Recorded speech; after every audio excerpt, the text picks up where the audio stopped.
دوستم یو ناڅاپه میدان ته راغی. دوستم ویلي دي د دشت لیلی تاریخ به بیا تکرار کړم. دوستم تازه پیغام د باور ټي وي چینل درنو لیدونکو سلام، ستړي مشئ، وخت مو بخیر.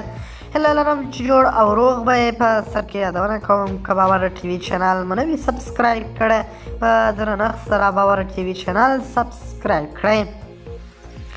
له ترکیې څخه راپورونه وایي چې د ملي جنبش ګوند مشر عبدالرشید دوستم خپل یو شمېر پوځي قومندانان راټول کړي او د طالبانو د واکمنۍ خلاف د جګړې ژمنه ورڅخه اخیستې ده.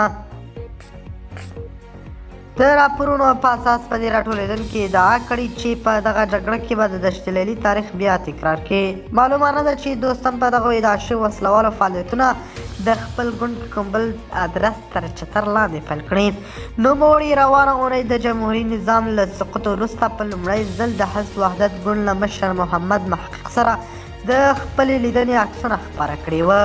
ویل کېږي چې دوستم محقق نور قانوني عطا محمد نور عبدالهادي ارغندیوال او یو شمېر نور سیاستوال د عبدالرؤف سیاف په مشرۍ د جبهه مقاومت عالي شورا په چوکاټ کې د طالبانو پر وړاندې مقابلې ته منسجم شوي دي. یادې شورا ویلي چې لومړی د خبرو له لارې طالبانو ته د ګډ او منتخب حکومت د جوړولو غوښتنه کوو، خو که طالبانو دې کار ته غاړه کېږدي د وسلوال مقاومت په پایله به یې دغه کار ته مجبوره کړي.